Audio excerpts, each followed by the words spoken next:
Greetings, my name is Rudimentary Rob. Welcome back to my Astroneer series. Today we resume our action here on Vesania, and we're here in time to mine some Titanite. Woohoo!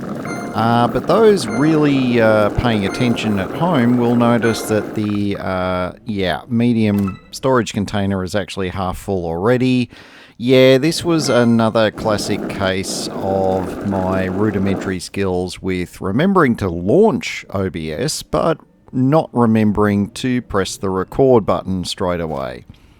Yeah, it's alright. You guys didn't miss much. Essentially, I went for a bit of a drive out of our base here on Vesania. We sort of turned and went up a hill. Because we saw a few of the greeny, crystally bits of Titanite sticking out of the ground, and we thought, yep, it must be in the hills, and sure enough it is. We mined a little bit of it, we moved on a little bit, and then that was when I glanced over to look at the record timer and saw that there wasn't a record timer because I wasn't actually recording. Yeah, anyway. Yes, so that's where we're at the moment. For this episode, we are working on... It's going to be a one-letter word. Sorry, not a one-letter word. God, I'm already messing words up today. It's going to be a one-word theme for this episode, and...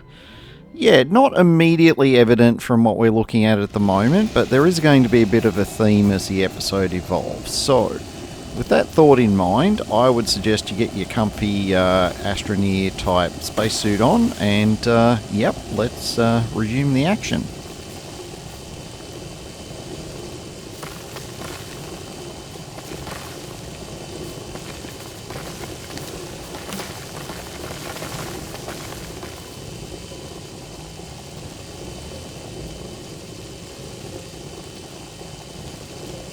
Now, in the rover's current configuration, I was mostly looking at getting research samples, essentially.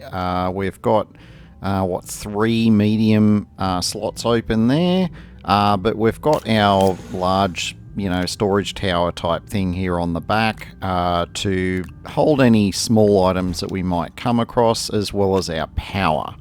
So we're kind of being a bit opportunistic, but essentially focused on getting some more research. Oh, sorry, we don't have 3 medium. We've only got 2 medium. Apparently I can't count. Anyway, we're just keeping half an ear out for some more graphite, potentially, so we can make some more packages, but mostly we're just looking for a couple of decent research samples. So whether that's unlocking one of these power-based ones, or I did stumble across one of those pyramid-y research container holdery type things that was unlocked by graphite. So if I come across another one of those, I'll certainly crack that open with some graphite and get a worthy sample from there. We're also, less importantly, but we're also keeping an eye out for any sort of broken down bases or other tech that we might stumble across. We also apparently weren't looking out for where we were driving, because we successfully absolutely destroyed that mineral research sample, because the drill, it will destroy stuff if it sits in front of the drill long enough. So that was a bit of an unfortunate mistake. Anyway, we're trying to clear the road a bit of our debris. The problem with skimming the surface like this is, even on somewhere like Vesania, there is plenty of organic on the surface, and there is just a never-ending supply of it just comes streaming off the front of the drill when there's nowhere else for it to go. So, yeah, anyway, that's a bit of a blessing and a curse at the same time. We're grabbing a little bit of resin here, just because I have a funny feeling I'm actually a bit low on resin back at the camp, so we're grabbing a couple of nuggets of it here, and we're going to resume our journey. And as far as I'm concerned, we've still got 2 medium open slots here, and I'm hoping to find something good, or a couple of something goods to pop in those slots. Let's see what we can find.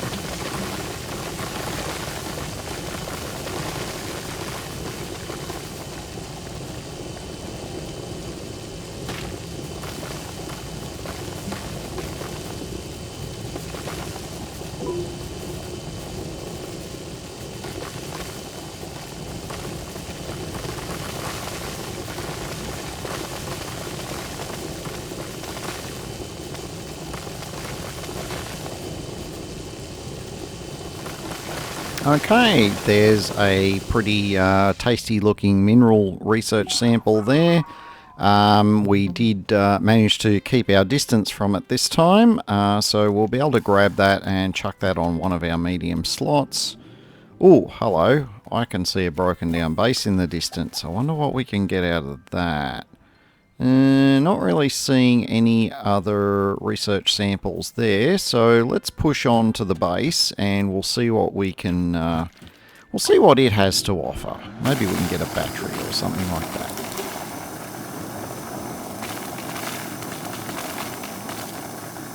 Ooh, I know what I can see. I can see a wind turbine. And I'm not talking about the medium one that's there. That's an extra large wind turbine. Wow. Okay, I'm not going to say no to that. It does present a small problem though, because, well, A, we need to shrink it down. Well, that's okay. We've got a bit of graphite lying around on our buggy, so I'll be able to make a packager to squish it down to a transportable size. The problem we have is it's going to take up a large slot on the rover. Now, we've only got one medium slot left, and I was just thinking, well, I'll take that wind turbine, but now we don't have any room at all. Now, the thought occurred to me to just leave it there and come back for it, but then I thought, you know what, I'm up for a challenge. Let's see if we can squeeze this sucker on here somewhere.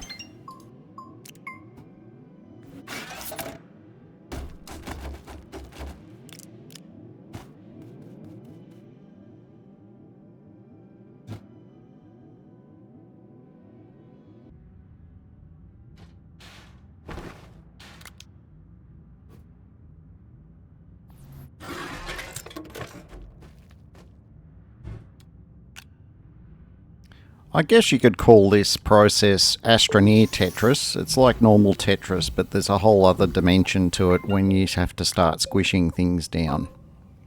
But yes, the medium items all compress to a small slot. So we're able to compress all of those items down so that they'll fit on our storage tower at the back. We moved the medium resource container to next to the driver's seat, and then boom, we've got our large slot free and clear to carry the wind generator back. So pretty good effort there. I'm gonna say at this stage, other than potentially coming across a few more science samples on our way back and then squishing those down by using graphite to make packages, I think we're pretty much done, and that's what we ended up doing. We ended up heading straight back to base. We didn't end up grabbing any other samples, or actually, no, we might have grabbed one more on our way back. But now we have the task of figuring out, A, where we want to put this extra large wind turbine, and of course getting it all hooked up. Now, the one-word theme for this episode, if you hadn't quite worked it out yet, is power. And we're going to come back to that a little bit later in the episode. For the moment, we're doing our little material shuffle here with the titanite, smelting it to titanium. We're just getting it to auto load into the... Yep, there we go, into the medium resource container. They're a bit twitchy there for some reason, I don't know why, but this one, once I got it started, it didn't give me any further grief, so that's all good. Now, in comments in a previous episode, there was a bit of a discussion about why the hell didn't I use a soil centrifuge. Well, here you go. I finally learnt my lesson. I needed some quartz, and I decided that even though I knew there was some not a particularly long drive away, I decided, nah, hang it. I've got a bunch of soil in the soil canister on the rover. I'm just going to use some of that to spin down some quartz, and boom, there it is. Now, we have some other things that we're looking at doing. A lot of cuts and a lot of sped up bits here. Essentially what we're doing is we're going to be setting up another organic to carbon to medium generator power setup. Pretty much the same as what we did on Calidor. And we're just sort of toying with where we're going to put it. I was going to extend the platform here, and then I remembered, oh yeah, I just used all my soil in the soil centrifuge. So we've just got to do a little replenish here to get a bit more soil going. We're going to extend this platform out, and then we're going to start putting our power generation together. Now, I had some very grand plans about how much I was going to, like how many generators I was going to get going. Yeah, we ended up with a slightly more modest setup, and the limiting factor here was tungsten. We can't get tungsten on Vesania. We're limited by the amount that we brought with us, and when we did our emergency run back to silver, it didn't occur to me to pick up any more tungsten at that time. I kind of wish I did, but that's alright. We've got enough tungsten to get enough power generation going to satisfy the atmospheric condenser and a couple of other things. Coupled with the wind generators that we've found so far, I think we should be alright. I don't think we'll get down to, running on empty modes in terms of power generation, so we should be alright. Now, for the moment, we don't have enough research samples to keep 2 researchers going, and so to try and expedite my power setup here, because we are at the moment having some struggles, because when there's no wind, we don't have a lot of power at the moment at all. So this is why I'm kind of pushing forward to try and get this power setup done. It's the usual one, so we're just using some of these smaller platforms in between. That is, of course, where we're going to be putting our auto arms. We're going to be loading, so from sort of behind me there is where we're going to end up with our plants. We'll put tappers on them. There'll be an auto arm to pick up the organic. It will load it onto the first of the larger platforms. That is where we're going to have our furnace. The furnace will unload to its right, and that will put it in range of the auto arm there on that platform that I just plugged in. It will transfer the carbon to the power generation platform, and then of course the medium generators will pick it up as they need. Now, you might be thinking, what, am I only going to put 2 medium generators on there? Oh no, I have grander plans than that. I made one of these suckers. Now, this has room, it's essentially got 8 medium slots on it, and I had every intention of putting 8 medium generators on it, which of course would be ridiculous. That's like 72 power. It's not to say that I won't sort of go ahead with that plan in the future. I might, if I, feel suitably motivated and have enough tungsten on hand to make the generators. I will definitely go ahead and finalize that setup. But for the moment, we're just going to go with, I think we end up with our 4 generators. Yeah, we're just going to go ahead with 4 generators on here. That is, 36 power. That's enough to keep us happy for quite a while. And yeah, so all we've got left in this setup to do, we've got to make our auto arms, we've got to make a smelter, and then of course we've got to get our plants going. More on that in a moment.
Alright, a key part of the power generation system is the tappers. Without those rather overpowered bits of equipment, this whole setup would not work nearly as well. You'd have to go out and refill a resource canister with organic and then sort of stick it in the mix and get it smelting and blah blah blah. It's not to say you can't do it that way, it's just it essentially puts a bit of a timer on your power, and if you forget to go out and refill your resource canister, it's gonna be a little bit awkward. Now, we've reached the point where we need to get our plants going. In fact, I'd make the argument that we probably should have started planting earlier, but the plants do grow kind of quick. Now, remember that thistlewhip seed that we found a little while back? Well, there it is. We've also got a couple of pop coral seeds that we found earlier, and we've also got ourselves one of these stretch petals. Now, the stretch petals are just a passive plant.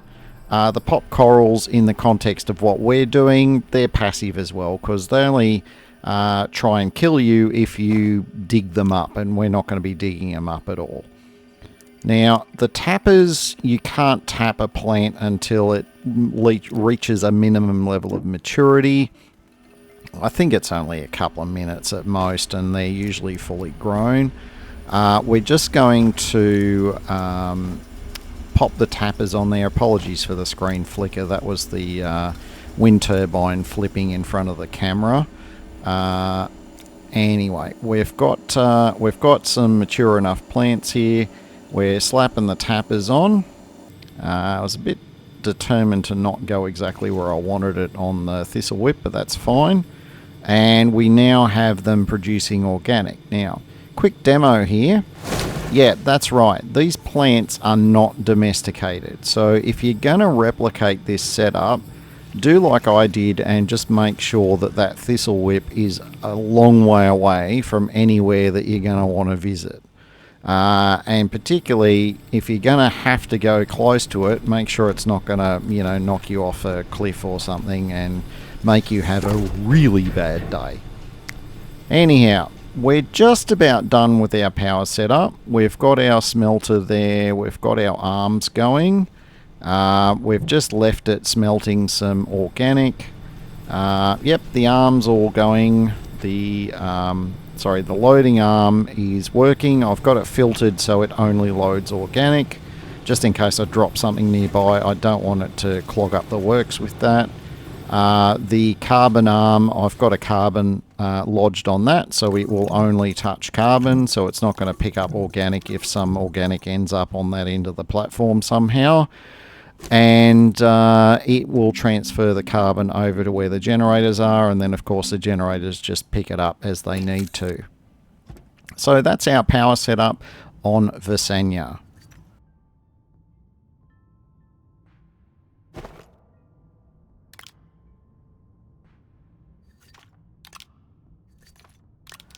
In terms of other things that we've got set up here, we've set ourselves up nicely for the end of the episode.